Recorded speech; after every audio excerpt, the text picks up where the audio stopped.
que honra estar aqui, que honra poder falar com vocês, que honra fazer parte desse ministério, que honra caminhar com essas mulheres e tantas outras que ainda estão por detrás das câmeras. Vamos orar juntos, onde você estiver, feche os seus olhos, curva suas cabeças. Pai, eu te agradeço pela tecnologia, eu te agradeço porque através disso o Senhor conseguiu fazer com que nós alcancemos, Pai, tantas vidas, tantas casas.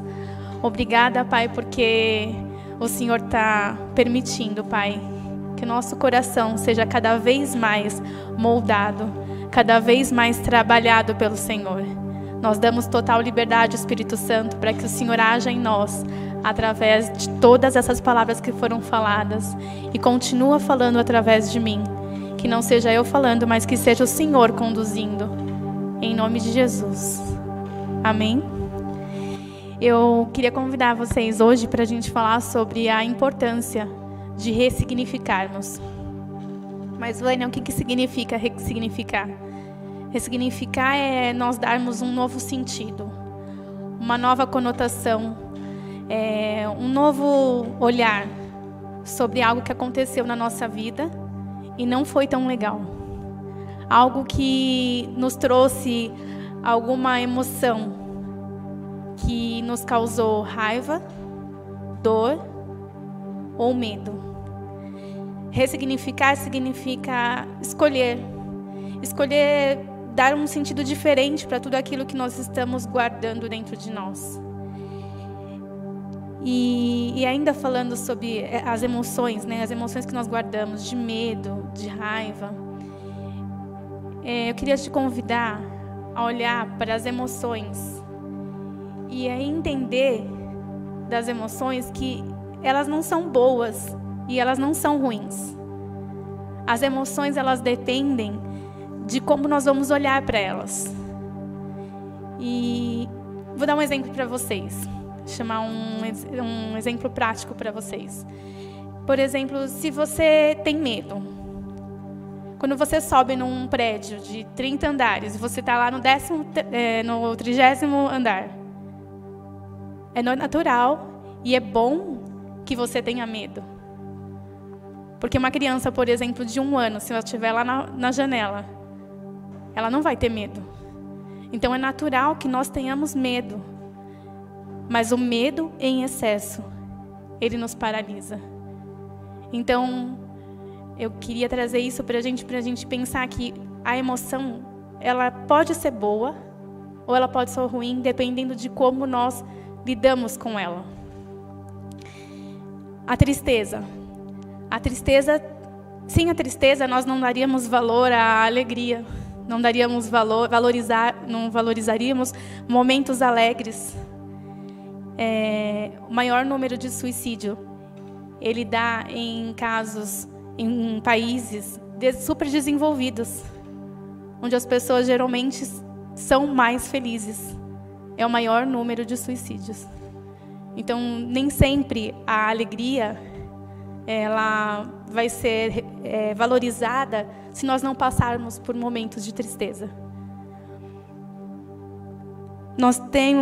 Eu trouxe um número para nós conhecermos que a tristeza em demasia, em excesso, ela causa a depressão. E aí eu trouxe um número sobre a depressão, que ela é mais comum em mulheres. Eu não sei se todos sabem disso. Ela chega a ser 150% vezes maior em mulheres do que em homens. Nós tínhamos em 2017 um número de 5,8% da população brasileira sofria de depressão. Nesse momento que nós vivemos, nós temos 8%. Ou seja, mais de 20 milhões de pessoas com depressão. Nesse momento, nós tivemos outros sentimentos, outras emoções afloradas. E quais foram essas emoções? Foi a ansiedade, foi o estresse. Por que você está trazendo todos esses números para nós, Vânia, para mostrar que as emoções, quando elas são mal gerenciadas, elas causam em nós marcas, elas causam em nós profundas cicatrizes. E muitas vezes, essas cicatrizes, essas marcas, elas podem virar uma doença. A depressão é algo sério, é algo que nós precisamos estar atentos. Muitas vezes nós achamos que a pessoa está só triste, a pessoa está só com baixa autoestima, ela só está com um humor abalado. Não. Essa pessoa pode estar em depressão. E nós precisamos olhar muito para isso. Só quem pode diagnosticar uma depressão é um médico. Um médico que cuide da mente. Seja ele um psicólogo ou um psiquiatra. Não valorize, não descarte uma tristeza profunda. Né? Se um parente seu ou um amigo seu, ele está muito triste, acompanhe ele de perto. Né? Vamos acompanhar, vamos olhar, ter um olhar de Deus para as pessoas. As emoções, elas são fruto aquilo que nós sentimos. A importância, a relevância da forma que você dá para aquilo que você passou na sua vida, faz com que você mostre quem você é hoje. Então, muitas vezes, nós passamos por situações na nossa infância, na nossa adolescência, ou na nossa jornada, que faz com que nós sejamos fechados. Pessoas que não conseguimos colocar os nossos sentimentos para fora. Por quê? Porque muitas vezes nós absorvemos aquilo de uma forma tão grande e tão profunda, que aquilo faz com que eu haja, a minha decisão, a minha forma de agir, o meu estilo de vida passa a ser por conta do que eu armazenei de emoção. Vânia, mas você não me conhece. Você não sabe o que eu passei, você não sabe da minha história, você não sabe as minhas dores. Então é fácil dizer assim, as emoções, é fácil dizer assim, tire essas emoções de mim. Mas eu vou convidar vocês a gente abrir no capítulo de Ruth, capítulo 1, versículo 4. E aí nós vamos entender um pouquinho e falar um pouquinho sobre a história de Ruth.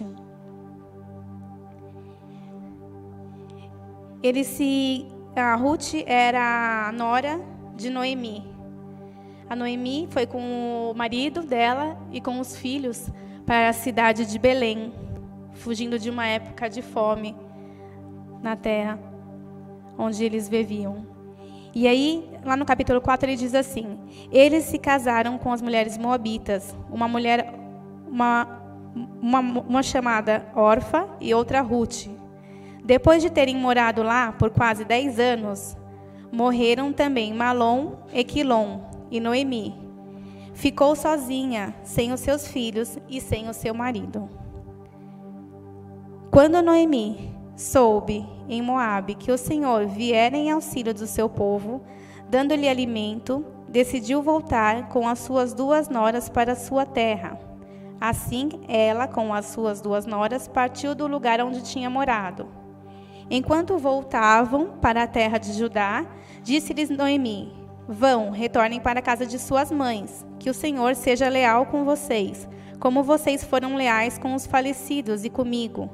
O Senhor conceda que cada um de vocês encontre segurança no lar do outro marido.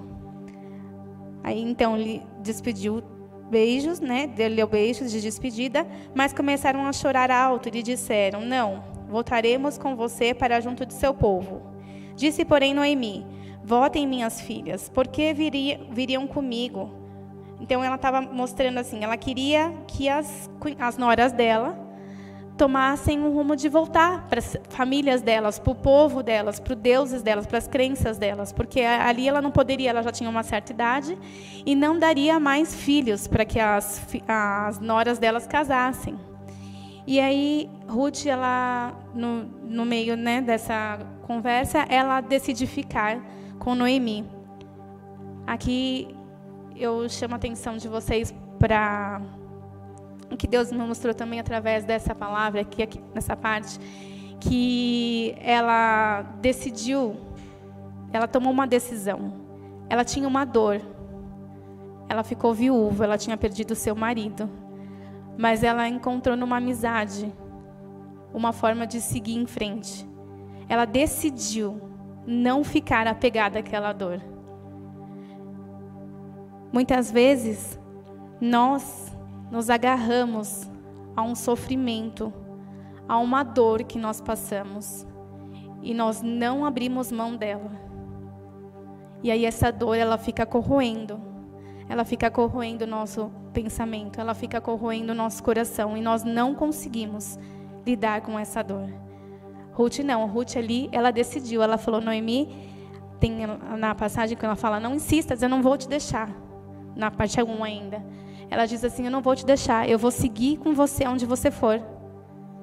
Ela decidiu deixar a dor dela para trás, para viver um novo de Deus. Ela decidiu não olhar para trás e falar, eu vou seguir. Não é que ela não tinha dor. Isso eu não estou menosprezando a dor que você tem ou a dor que eu tenha. Ela existe, mas ela não vai tomar conta de mim. E ela não vai tomar conta. Aí Ruth também decidiu, não vai tomar conta de mim, essa dor. No capítulo 2, então Ruth, ela conversando com a sogra dela, ela disse assim, que ela ia colher espigas, né? 2, capítulo 2, versículo 2. Ruth, a moabita, disse a Noemi, vou colher espigas no campo daquele que me permitir. Vá, minha filha, respondeu-lhe Noemi. Então, ela foi e começou a recolher espigas atrás dos ceifeiros. Vamos pular para o 5. Ali Boaz, que era o dono daquela terra, daquelas plantações, perguntou aos capatazes dos ceifeiros, a quem pertence aquela moça? O capataz respondeu, é uma moabita que voltou de Moabe com Noemi. Ela me pediu que a deixasse recolher e juntar espigas entre os feixes após os ceifeiros. Ela chegou cedo, está em pé até agora, só sentou-se um pouco no abrigo. Disse então Boaz a Ruth, ouça bem, minha filha, não vá colher noutra lavoura, nem se afaste daqui, fique com minhas servas. Vamos pular um pouquinho. Darei ordem aos rapazes para que não toquem em você. Quando tiver sede, beba da água dos potes que os rapazes encheram. Ela inclinou-se e, prostrada com o rosto em terra, exclamou, por que achei favor aos seus olhos, ao ponto do Senhor se importar comigo, uma estrangeira? Boaz respondeu, contaram-me tudo o que foi um povo que você não conhecia bem. O Senhor lhe retribua o que você tem feito, que seja ricamente recompensada pelo Senhor, o Deus de Israel, sob cujas asas você veio buscar refúgio. Aqui a gente encontra uma outra chave também. Ruth, aqui, ela não teve vergonha. Ela não teve vergonha de ir ali atrás. Qual a situação aí? Ela passou atrás dos ceifeiros. Então, os ceifeiros iam na frente, colhendo as espigas. Elas ficavam ali com o resto, com o que estava caindo, o que sobrava. Ela sabia quem ela era. Ela sabia qual era o papel dela. E ela não teve problema em pegar o que estava sobrando. E aí, nesse momento, ela foi honrada por Boaz. Porque ele disse deu ordem, né, aos capatazes deles, que deixassem cair algumas a mais para que ela colhesse. Eu não sei qual é a sua história, mas o que eu digo para você, e para mim foi muito bom ouvir isso de Deus, respeite a sua história. Saiba quem você é. Valorize a sua história. Eu tenho sabe, assim, muitas vezes nós não valorizamos, sabe, tudo o que aconteceu conosco. E isso faz com que a gente se desfoque da nossa identidade. Hoje foi falado bastante sobre identidade. Faz com que nós percamos quem nós somos. Ela sabia quem ela era, ela sabia o que ela tinha que fazer. Ela simplesmente foi. Ela simplesmente seguiu e caminhou. Ela não teve medo, ela não teve vergonha. O que o Senhor está falando para nós hoje? Falou sobre identidade.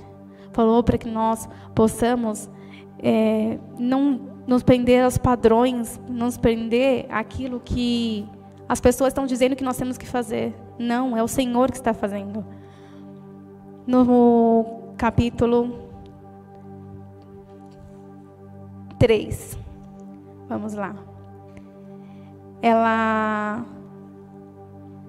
Eu acho super interessante que as palavras estão se emendando uma na outra, e isso, nós não conversamos sobre as palavras, e isso tem sido muito bacana e muito rico para nós. A Ruth, no capítulo 3, tem uma parte que Noemi dá uma instrução para ela ir até a eira de Boaz. Ela falou o que para Ruth, né? No capítulo 3:3. Lave-se, perfume-se, vista a sua melhor roupa e desça para a eira.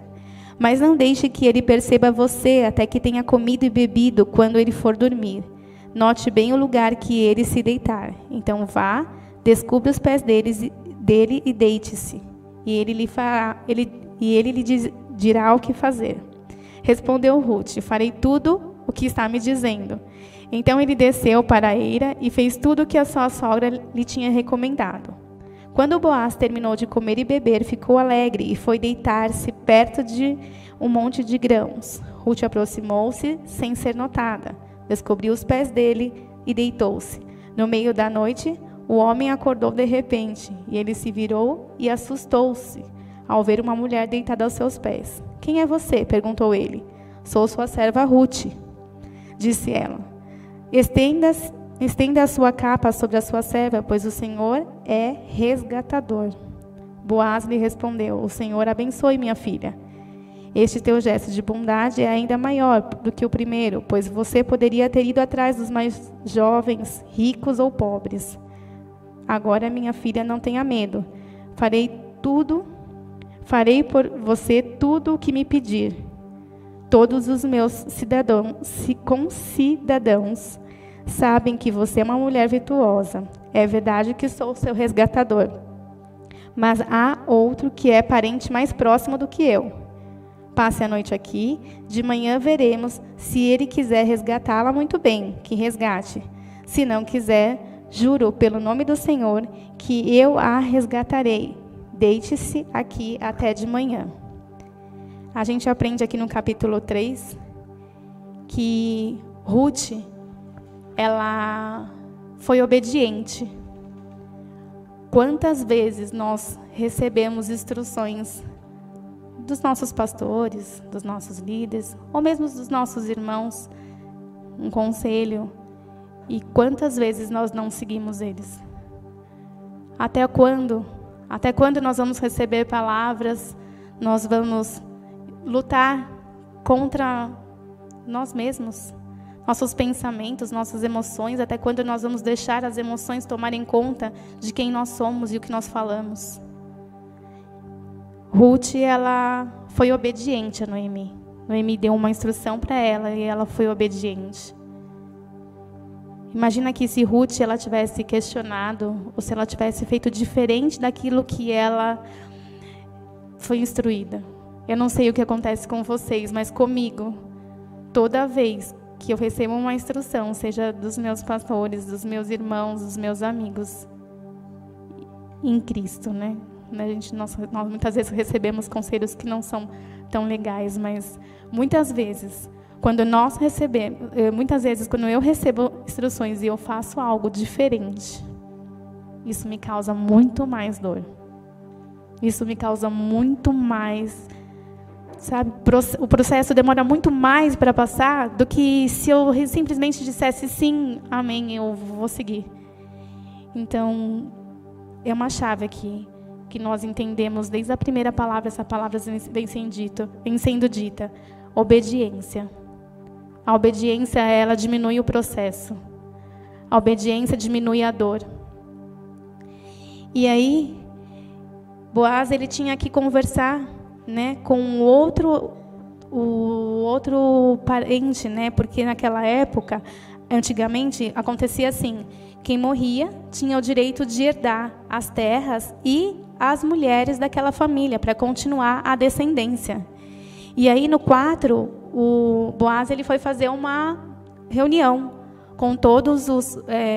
chamou algumas testemunhas, né? E também chamou esse parente que era o responsável o primeiro, né? Na hierarquia de pai e filho, né? Então ele era o primeiro que tinha direito a herdar a terra e herdar as mulheres. Então Boaz chamou essas testemunhas e aí no 4 ele mostra a reunião, né, deles.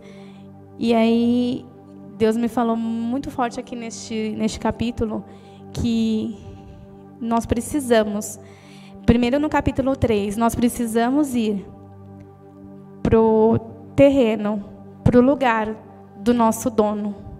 Toda vez que nós temos uma dor, uma mágoa, uma tristeza, uma raiva, nós precisamos ir para o terreno, para a eira do Senhor. Nós precisamos ir para o terreno do Senhor e falar: Pai, eu estou aqui e me mostra o que eu preciso mudar, me mostra o que eu preciso tirar de mim, me mostra o que eu preciso abrir mão para que eu consiga viver melhor, que eu consiga ressignificar.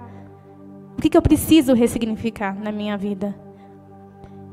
O que tem martelado na sua mente e no seu coração? No resgate, quando ele disse, né, quando ele mostrou que ele era o resgatador, quando foi feita a reunião e aí foi decidido que ele seria o resgatador, ele tomou essa posição, sabe? E aí Ruth esperou qual seria a decisão tomada, e a decisão foi: eu vou assumir. E aí, antigamente em Israel, tem uma parte que ele fala no 4, o resgate e a transferência de propriedade para que fossem válidos, a pessoa tirava a sandália e dava para outra. Então eles trocaram a sandália, né? A sandália para mim representava ali para onde ele iria caminhar, sabe, qual é o rumo que aquilo deveria dar. Quando a gente resolve abrir mão daquilo que nos prende, daquelas dores, das cicatrizes, quando a gente decide abrir mão, as sandálias ali para me mostravam um novo caminho, uma nova direção. Sabe, quando a gente decide, quando a gente se posiciona, a direção muda. E aí a direção foi para o resgatador. O Pai está te chamando hoje. O Pai está me chamando, está nos chamando hoje. Ele quer nos resgatar. Ele quer curar o nosso coração. Ele quer tirar todas as mágoas, toda a ira. Qual foi a falta de perdão que você tem aí dentro de você ainda hoje? E aí, Ruth, ainda no capítulo 4, ela se casou com Boaz. E aí eu chamo a atenção aqui também para Noemi. Depois que ela pegou o neto dela, ela o colocou no colo. Muitas vezes nós queremos nos afastar daquilo que nos causa dor. Noemi também ressignificou. Ela perdeu o filho dela, mas ela não ficou presa a essa dor. Porque quando chegou o neto, ali no 4:16, ele fala: Noemi pôs o menino no colo. Ela não fugiu dessa dor, Noemi também. Ela ressignificou. Ela tirou aquilo que estava causando dor nela. E ela viu ela deu um novo sentido. Aí disseram as mulheres ali: louvado seja o Senhor, que hoje não a deixou sem resgatador. Que seu nome seja celebrado em Israel. O menino lhe dará nova vida e sustentará você na velhice. Noemi ganhou um novo filho. E além disso, nova filha. Ela ressignificou. Sabe, a dor que você passou, a marca que você tem, a cicatriz que você tem, diz quem você é hoje. Então eu tenho uma coisa para te dizer. Quantas coisas precisam acontecer na sua vida, quantas chaves precisam ser entregues para que você decida ter uma mudança profunda. Para que você decida, de uma vez por outra, sabe, assim, tirar sentimentos ruins, mágoas, questões que estão corroendo. Decida hoje. Uma outra coisa que eu queria dizer é: respeita a sua história. Respeita a sua história. Você não é qualquer pessoa. Eu não sou qualquer pessoa. O que eu vivi fez com que eu me tornasse a pessoa que eu sou hoje. E quem sabe se eu não tivesse passado por tantas mágoas, por tantas tristezas, por tanta rejeição, quem sabe eu não seria a pessoa forte que eu sou hoje. O Senhor nos fez fortes. O Senhor não nos deu espírito de covardia. Ele nos deu o espírito de ousadia, para que nós possamos nos posicionar e decidir de uma vez por outra. Assim como Ruth não ficou presa ao sentimento de tristeza, ela se permitiu o novo. E eu quero convidar a mim e a você hoje, a gente caminhar para o novo. O Senhor, Ele não vai derramar coisas novas na nossa vida se nós estarmos presos no velho. Sabe, muitas vezes nós somos...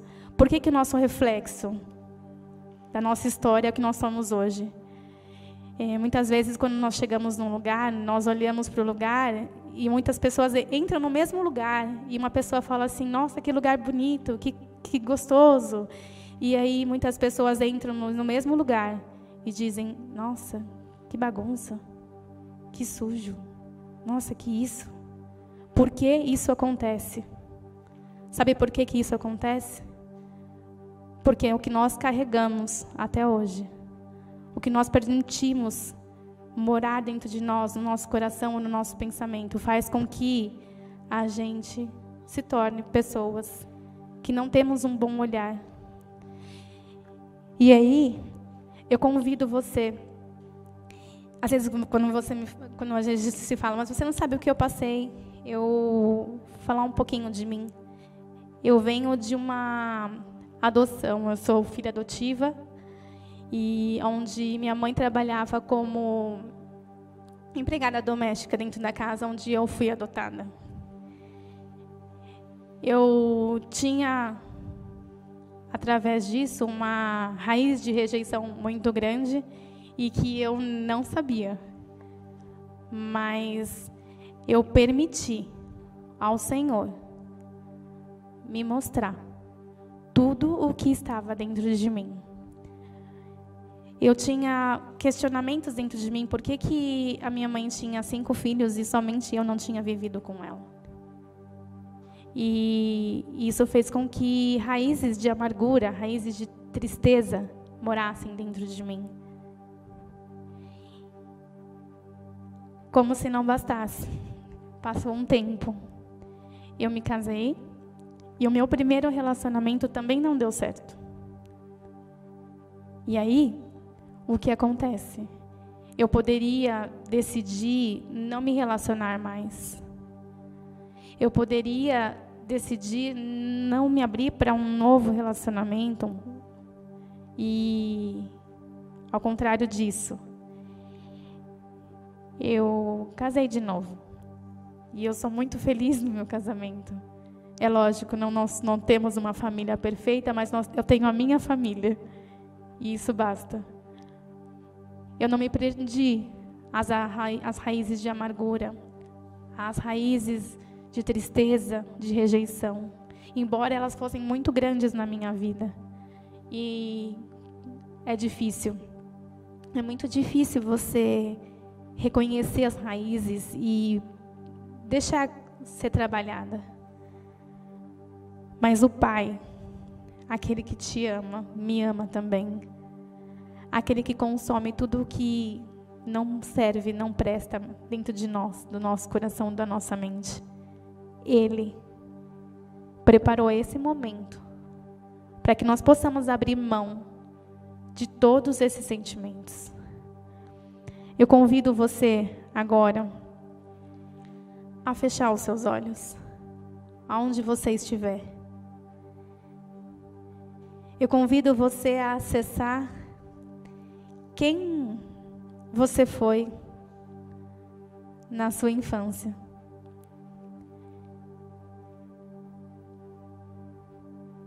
Eu convido você a acessar quais marcas que você traz, quais sentimentos que você traz da sua adolescência.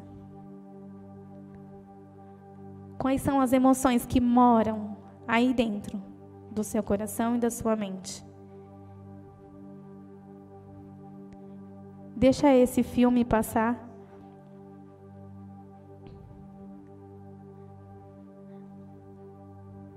E dessa história. E dessas emoções. Qual é o aprendizado que você tira hoje? O que você escolhe fazer diferente ou ser diferente? Deixa eu te contar uma coisa. O que não me matou me fortaleceu. E é isso que eu quero dizer para vocês. O que não matou te fortaleceu. O único tempo que nós podemos fazer algo, que nós podemos mudar algo, é agora. Ninguém pode mudar o passado, ninguém pode mudar o que aconteceu com você. Mas é você quem decide o que isso vai fazer com você. Olha o momento que nós estamos vivendo, é o momento que Deus preparou para que você analise toda a sua vida. Deixa esse filme passar. Se você não conseguiu fazer isso agora, faça isso no decorrer do dia, da semana. Porque todos os dias nós precisamos ressignificar. Todos os dias nós vamos ter situações em nossa casa que nós vamos precisar ressignificar no nosso trabalho. Decida realmente colher resultados melhores das suas escolhas. Decida ressignificar. Não deixe as emoções negativas, o passado negativo, tomar conta da sua mente e do seu coração. Amém? Eu quero orar por vocês. Pai, eu te agradeço porque o Senhor trouxe essa palavra. Eu te agradeço porque o Senhor já mostrou para todos nós o que nós precisamos abrir mão. Eu te agradeço porque o Senhor é capaz de nos dar força para ressignificarmos todas as situações da nossa vida. Muito obrigada, Pai. Nos dá força, sabedoria e ânimo para que nós possamos seguir o novo e receber o novo que o Senhor já preparou para nós. Em nome de Jesus. Amém.